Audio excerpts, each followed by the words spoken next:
Coming up today on the Nick Craig Show, as we hit the middle of July, we'll kind of go through all the details in the very important U.S. Senate race between Roy Cooper and Michael Whatley. All the details coming up.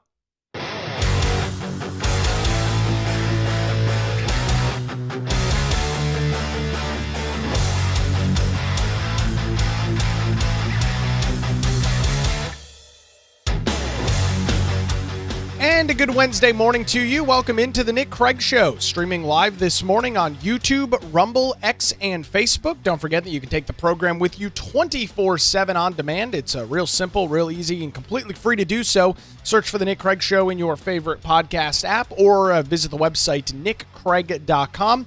Our program this morning brought to you by the Law Group here in Wilmington. Visit them online at lawgroupnc.com or give them a call, 910-251-6088. We'll hear more from them coming up a little bit later on in the program this morning. You can also get access to our daily show notes over at patreon.com/Nick Craig. Great to be back live with you on this Wednesday morning. It was a pleasure over the last 4 weekdays to sit in for Brett Winterble on WBT Radio in Charlotte. Thanks to many of you who joined in on the program over the last couple of days as well. And we are back to our normal schedule, at least for the foreseeable future. Here on the Nick Craig Show. So thanks so much for joining me there. If you missed any portion of that, you can check out the Brett Winterble Show podcast as well in your favorite podcast app. There's been a lot of discussion across the United States on a variety of influential races that we are going to see making their way to the forefront as we get closer to November of this year. Obviously, over the last week, there's been a lot of discussion on the situation unfolding in Maine, in which the Democrats' chosen candidate there, Graham Plattner, had to drop out of the race after more allegations came forward that he sexually abused and sexually assaulted an ex-girlfriend. Allegations prior to that he had abused ex-girlfriends and women he was involved with as well, plus all of his other issues, including, just having a Nazi tattoo on your chest, pretty normal stuff, making horrific comments about members of the military.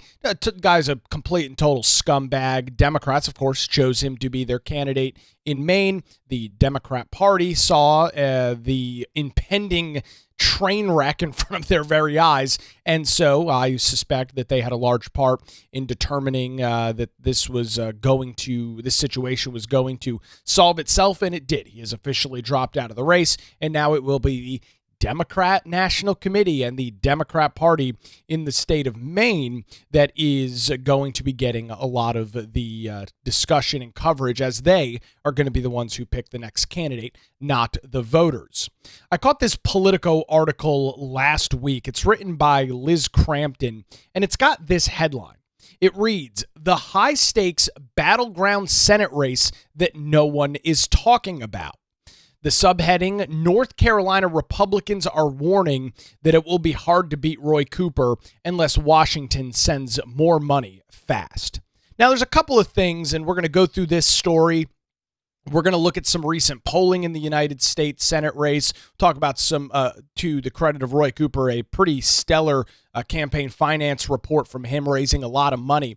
But let's make sure that we understand some of the history here, because you've got a lot of these out-of-state publications, a lot of these out-of-state journalists and reporters and opinion hosts commenting on the Senate race here in North Carolina. And no surprise there. It's one of the few races in which Democrats think that there's an opportunity for them to flip the seat. So there's no surprise that there's a lot of conversation about it.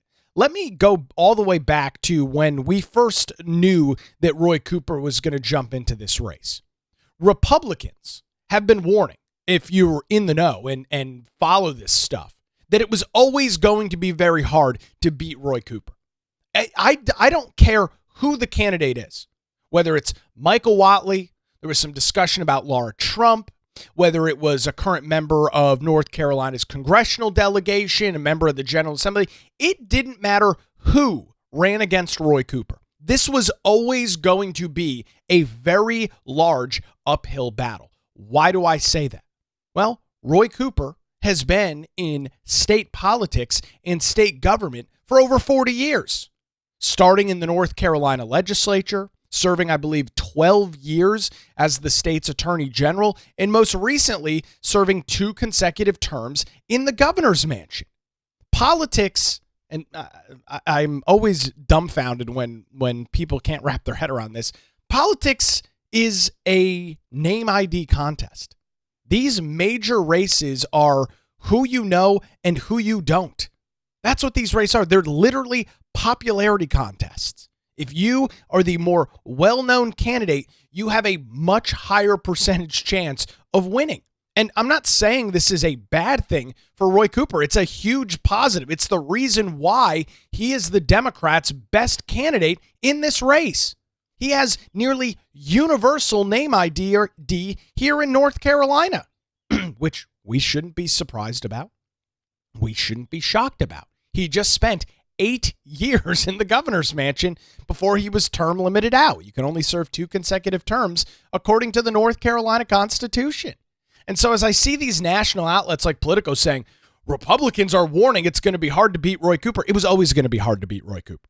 This is not an indictment on Michael Whatley or anybody else. This was always going to be an incredibly tough race. You are battling against a candidate that literally everybody in the state of North Carolina knows. This is a guy who has almost unanimous name ID across the state. Unless you've just blown into town over the last 12 months, you know who Roy Cooper is. You very clearly know the name. Now, there's a difference between knowing somebody's name and knowing their policies. And there's where the big difference is. And it's going to be incumbent on Michael Whatley, on the North Carolina Republican Party, on the RNC, and some of these other groups to get out there and inform people, hey, you know Roy Cooper's name. No surprise there, 40 years in state government. You know his name. Do you know what he did? Do you know what he stands for? But those are 2 very different conversations. This was always going to be a very tough battle for Republicans. You are going against by far the most well-known Democrat in the state of North Carolina. That is a huge uphill battle. So with that, the Politico article starts off by saying, North Carolina Republicans have a message for Washington. The cavalry needs to come. Their Senate nominee, former Republican National Committee Chair, also former head of the North Carolina Republican Party, Michael Whatley, is lagging far behind Roy Cooper, the prized Democrat recruit and popular former governor, in polls and cash. Republicans believe Whatley still has time to turn around those steep deficits, but only if the national GOP opens its deep pockets sooner than later. This is according to interviews with nearly a dozen North Carolina Republicans and national strategists. A massive infusion of cash ahead of the typical late summer and early fall spending spree, they say, would combat Whatley's biggest problem, a lack of name ID. In a typical midterm year, the state Senate race would be the marquee battle, but the Cooper-Whatley matchup has been drowned out by other high-profile contests in states like Texas, Maine, and Michigan, leaving some in North Carolina anxious for more money and ways to push the national party's publicity further into the fight.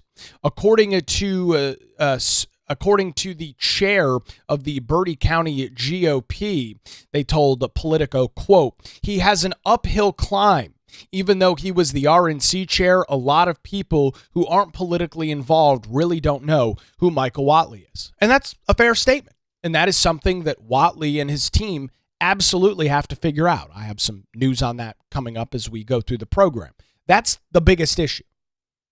You are taking an individual, and I would argue most of the individuals that were seen as potential candidates in this race outside of Laura Trump, who, from what I understand, never was seriously considered running for Senate here in North Carolina. All of them had name ID problems. And again, you are trying to compare name ID against somebody that has near unanimous identification. Literally everybody knows who Roy Cooper is. And so even having name IDs in the 60s or 70s is very strong for a political candidate. Even if the numbers were that high, it still doesn't hold a candle to what Roy Cooper's got. And there's nothing that can be done. You're not going to be able to buy enough ads. You're not going to be able to send enough text messages or put enough mail in mailboxes to bring your name ID up to the level of Roy Cooper. And so what you can do, and what I suspect is going to begin happening, is that many of these groups, including the Whatley campaign and other outside groups, are going to be spending the next couple of months not identifying Michael Whatley, but describing Roy Cooper's track record. I largely suspect that that's how that conversation is going to play out. We are talking about the United States Senate race coming up here just a couple of months in North Carolina, pitting the former Democrat governor with nearly unanimous name ID Roy Cooper against the head of the former head of the National Republican Committee and the North Carolina Republican Party, Michael Whatley. An interesting article over at Politico running in the last week with the headline, "The High-Stakes Battleground Senate Race That No One Is Talking About." And as I just made the point for those just joining, the point is this was always going to be an uphill battle. This was always going to be an incredibly hard race for Republicans to run. You are going up against a guy in Roy Cooper that literally everybody across the state of North Carolina knows, and most of the people that know him tend to have a pretty decent view as to what he did. Why is that the case? Well, that's in large part due to our left-wing, dishonest media that exists here in North Carolina that will bend over backwards and do anything in their power to make sure that voters don't know about Roy Cooper's track record. They will do anything in their power to cover for Roy Cooper.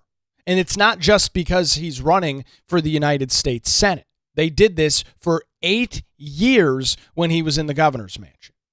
Any controversy, any problems, any tiny little hint of an issue that could have come forward, the media, the vast majority, I should say, of media here in North Carolina squashed it. They made the stories, quote unquote, go away, made sure that they were covered either very quickly or covered in a very biased manner, or would leave critical key pieces of information out of the topic, out of the discussion. That's one of the things that Republicans all across the country have to deal with. I'm not sitting here and complaining about it and saying, "Oh, it's not fair." That's the battlefield, folks.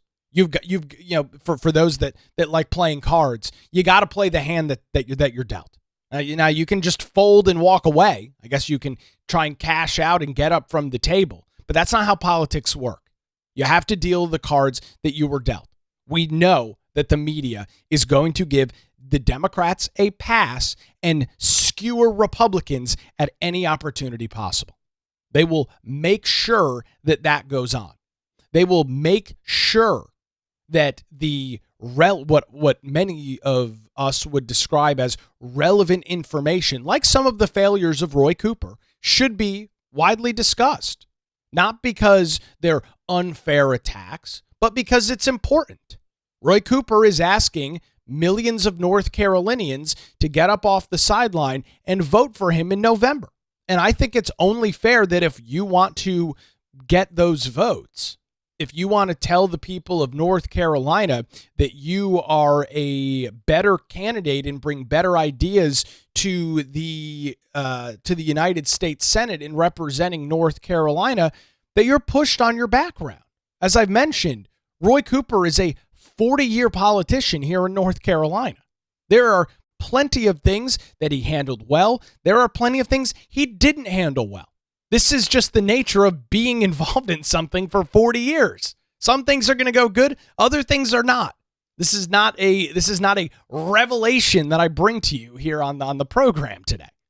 And so I wish that those discussions would take place. I wish more media outlets in North Carolina would talk about some of these issues. But the fact of the matter is, and the cold hard reality is, they're not.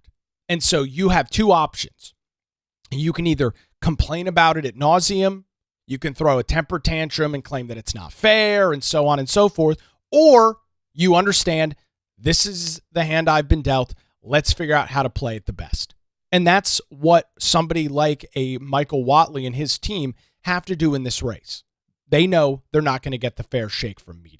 They know that the vast majority of North Carolinians truly don't know about Roy Cooper. They know his name. They probably know his face if you showed them a picture. But if you asked any of these individuals, or most of these individuals, I should say, about Roy Cooper's past, some of the successes, some of the failures, I would suspect the number of individuals that could identify those things is not a very high number. And that boils down to the larger issue that we're not going to have time to get into today of uninformed voters. The fact that the vast majority of the United States, the vast majority of North Carolinians are not super politically in tune. Now, many of them show up and vote. Many of them still play a part in the process of elections, but the vast majority of them are not politically in tune.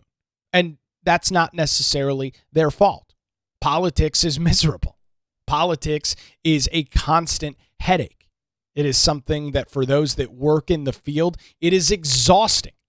And for regular, everyday, normal people that are busy, they've got kids that they're chauffeuring around town back and forth to sports, working a full-time job, all of the other responsibilities of being an adult and a useful member of society, it's no surprise that the vast majority of people don't want to get home from a long day at work, long day of chauffeuring the kids around town, and then go, let's dive into politics for the next couple of hours before we hit bed. That's a relatively normal thing. Politics is an exhausting game. It is a huge time commitment to be very informed as to what's going on. Most of you fall into that category, but the vast majority of North Carolina doesn't. The evidence I have to back that up, well, look at the primary system. Look at what voter turnout looks like in a primary. If you get 17 or 18% voter turnout in a primary, that's a good number. Make sure we understand that. 17, 18, 20% turnout, that's a good number. 20% of voters in North Carolina showed up in March of this year. That goes to show you the level of political involvement. And it wasn't because they didn't have the opportunities. We have like a gazillion days of early voting here in North Carolina, right? Starts in mid-February when early voting begins, all leading up to an early March primary day. So plenty of opportunity. You can request an absentee by mail ballot. You could show up on election day. Polls are open from, 6 a.m. or 6:30 a.m. to 7 or 7:30 p.m. The polls are open for the entirety of the day, 13 or 14 hours. Plenty of opportunity to get out and vote. Most people don't because they're not super politically involved. And so as I was mentioning, it is going to be fascinating to see how Michael Whatley, the Republican National Committee, these outside groups that are going to and already have begun the process of heavily investing in the North Carolina Senate race, how they play this thing out. Roy Cooper is not perfect. There are plenty of issues that he can be hit on, and I think voters deserve to know some of this stuff. They deserve to know some of the controversies and issues that he oversaw, whether it was the disaster known as the North Carolina Office of Resiliency and Recovery, where individuals in eastern North Carolina have been waiting more than a decade now to get back in their homes. That is the failure of Roy Cooper. Or so many other issues that he faced, whether he was the Attorney General or 8 years in the governor's mansion. And so we'll look at some polling coming up here in just a couple of minutes to see the current status of this very pivotal Senate race in North Carolina between former Governor Roy Cooper and Michael Whatley. We'll look into that coming up here in just a couple of minutes. But before that, I want to thank the law group here in Wilmington, Melissa Gott and her amazing team, for their continued support of the Nick Craig Show, and remind you that when legal challenges arise, make sure you put your trust in the law group. Going back to 2003, their group of experienced attorneys have provided high-quality, affordable legal services across eastern North Carolina. It was exactly 6 years ago this month when I went through the process of purchasing my home as a first-time homeowner. One of the first calls I made when I was going through that process was my good friend Melissa Gott and her team over at the law group. Her and her team made sure that any questions, and I had plenty of them as a first-time home buyer, were answered, walked me through the steps. It was the middle of COVID-19. You couldn't go anywhere, couldn't see anybody. A very interesting time to be purchasing a home. The law group helped me with that process and held my hand every step of the way to make sure that I had a successful real estate transaction. They're located in downtown Wilmington and just a phone call away at 910-251-6088, or you can visit them online at lawgroupnc.com. That's 910-251-6088 or online lawgroupnc.com. It's the Law Group, experience and dedication you can rely on. We appreciate Melissa Gott and her team over at the Law Group for their continued support here of the Nick Craig Show. Quick break, more coming up on the U.S. Senate race here in North Carolina as the Nick Craig Show continues. Streaming live this Wednesday morning, 7 a.m., YouTube, Rumble, X, Facebook, and available 24/7 wherever you get your podcasts.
And a good Wednesday to you. Welcome back to the Nick Craig Show, continuing our discussion today on the very important United States Senate race coming to the state of North Carolina. It's already started, but the election will be coming here in the month of November, pitting former Democrat Governor Roy Cooper against the former head of the Republican National Committee and the North Carolina Republican Party, Michael Whatley. We've been tracking some polling, some fundraising, an interesting article over in Politico over the last couple of days with the headline, "The High-Stakes Battleground Senate Race That No One Is Talking About," as the national media begins to look in at North Carolina.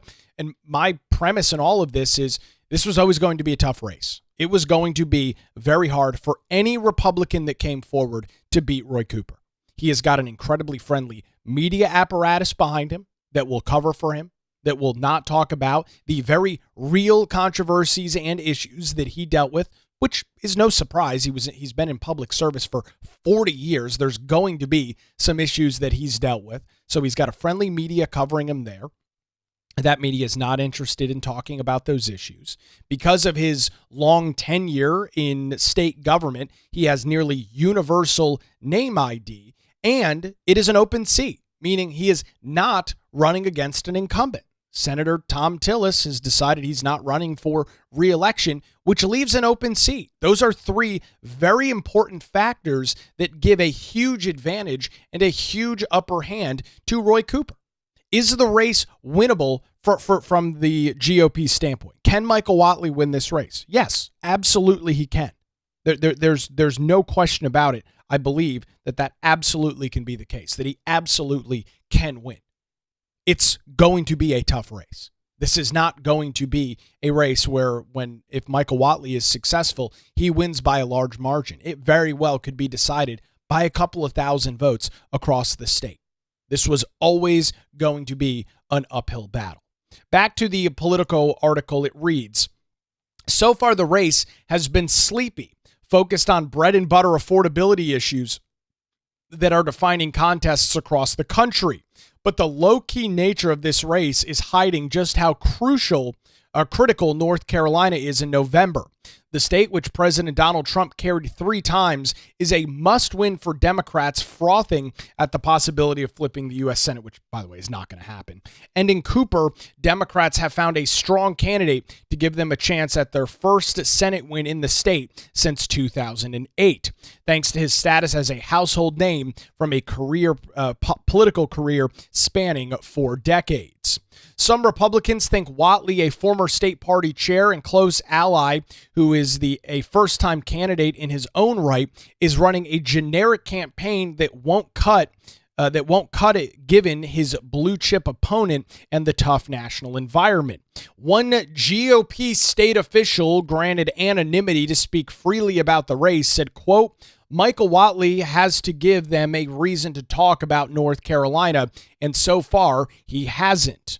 There's a lot of other races right now that give solid headlines, and right now the headline in North Carolina is Republican Party plays possum. I don't necessarily agree with the anonymous state GOP official who spoke and given anonymity, which is fine. I mean, that's the way that this goes to Politico. I don't agree with that assessment.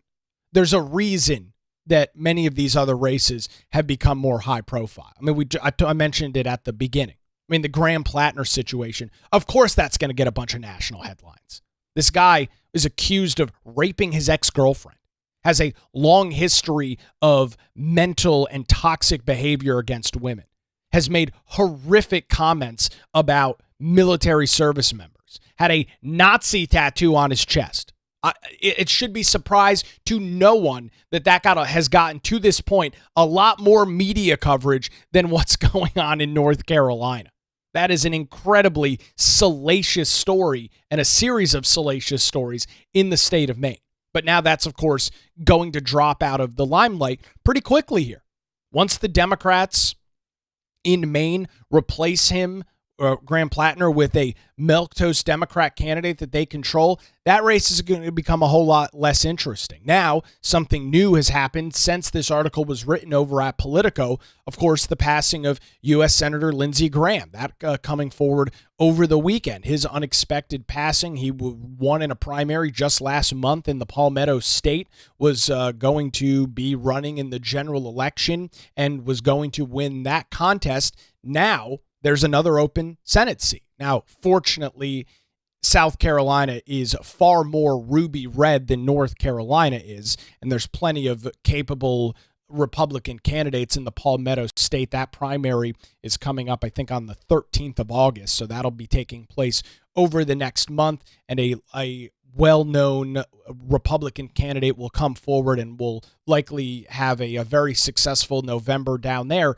But so, yeah, there's a lot of other stuff going on. And I will agree with some of what has been discussed in this article to the point of this race hasn't really materialized yet. And I think, there's some pros to that and there's some cons to that. I mean, you really saw things kick off over the last month. The Cooper campaign has done a digital advertising blitz. They are spending $1 boatload of money for ads on a variety of different streaming and video platforms. You've likely seen those all throughout the internet over the last couple of weeks now, and now just learning that the Whatley campaign is beginning their process. A press release yesterday from the Whatley campaign indicates that they are beginning their first ad buy of the election cycle. This is what the press release reads. It was yesterday. It says, today, Michael Whatley's campaign launched its first ad of the general election with a 7-figure ad buy focused on streaming services, the same platforms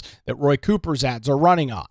The ad titled Miles highlights Whatley's first-time candidacy and backing of the working family tax cuts, no tax on Social Security provision, which has put money back into the hands of seniors across North Carolina. Juxtaposing it to Roy Cooper's record of siding with radical far-left Democrats who want to raise taxes on North Carolinians by opposing the working families' tax cuts that would tax money out of their pockets of seniors and families. According to what we are learning on this, and this ad, which I'm not going to play for you, but is now out there and you will likely see, and if you haven't already done so, this is how the race is going to materialize. From both sides, up until Roy Cooper started his digital ad buy last month, it was a little bit of a sleepy race. I think as both candidates were trying to figure out what was going to work, what was not going to work, and see what the path is forward, how this is messaged to voters across the state of North Carolina. And again, there are plenty of issues. And I suspect, here we are in the middle of July, still plenty of time leading into November, many of these things will be discussed. One of the stories that captivated a worldwide audience here in North Carolina over the last year is the horrific videos, the horrific pictures, and the horrific descriptions of the brutal murder of Irina Zarutska, an individual murdering her by the name of DeCarlos Brown Jr. that Roy Cooper let out of jail early, released from prison early as part of a bogus settlement agreement with the ACLU during COVID. There are plenty of topics and plenty of issues that Roy Cooper is going to get hammered on. And so for those that are parading around social media claiming that the race is already over and Cooper has won, or on the flip side saying, we just need to throw in the towel, Michael Whatley doesn't stand a chance, there's no way he can do this. It's July 15th. Maybe you're new to the political sphere. Maybe you're new to the political game. Elections, unless you literally drop out of the race, do not get decided in mid-July. They don't get decided in mid-August. They really start to get decided and really start materializing as you get towards Labor Day and as you get into the early parts of September. That is when this stuff really kicks it into overdrive. And to some of the criticism, Whatley's got a lot of work to do. He is big time struggling with name ID. And that is something that he and his campaign team and these other groups absolutely have to deal with.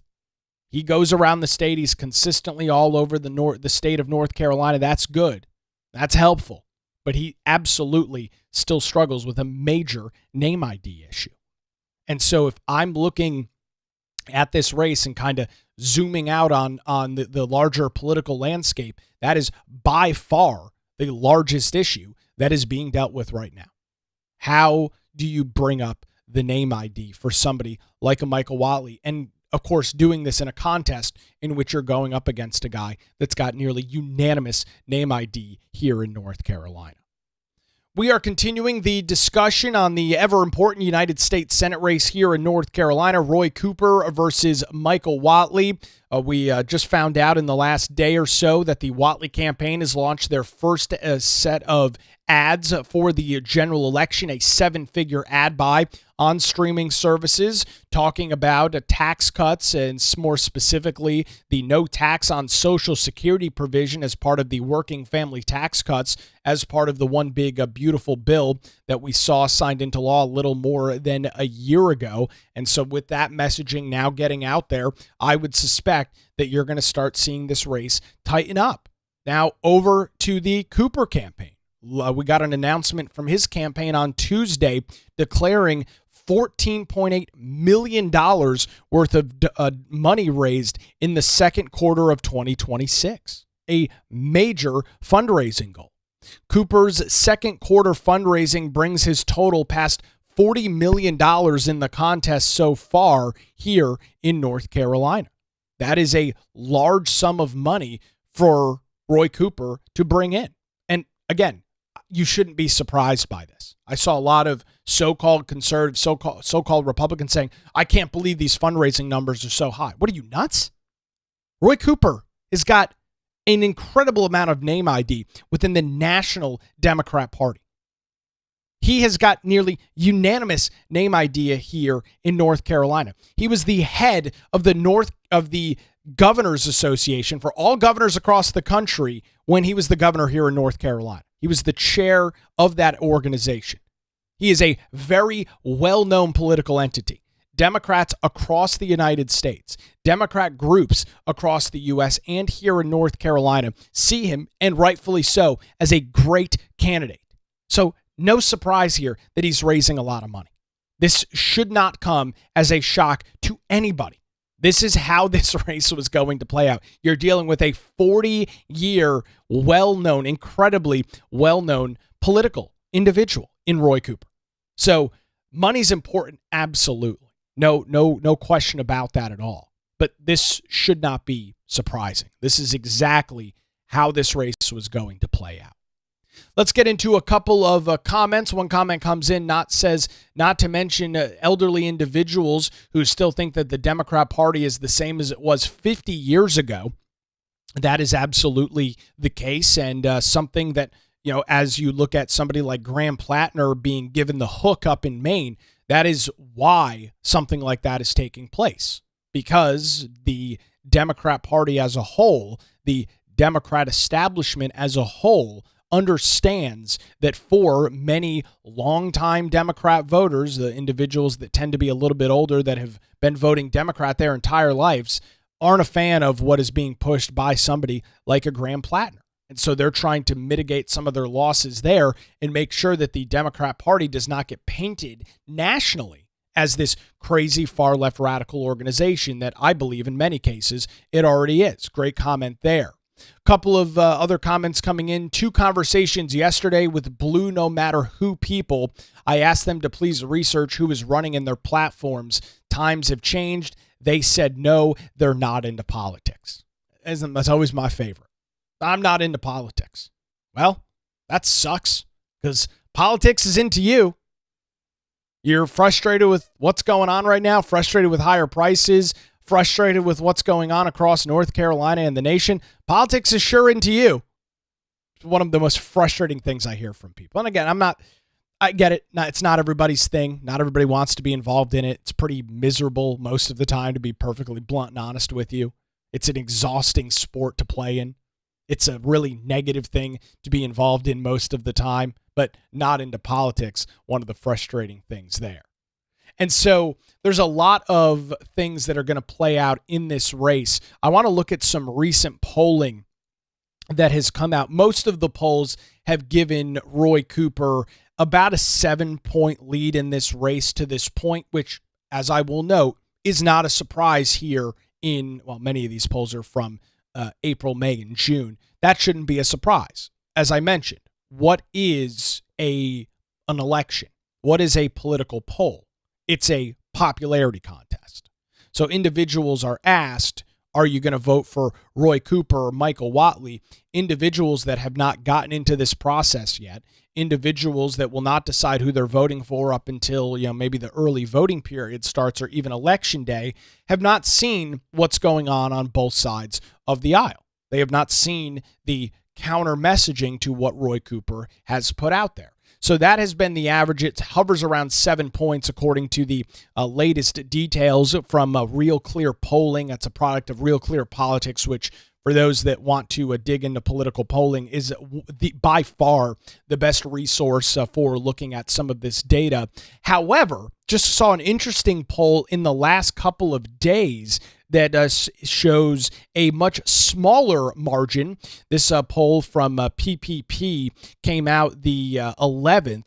It's of 759 registered voters, which is an interesting thing to poll. Registered voter polls tend not to be as accurate as likely voter polls, so take that into account.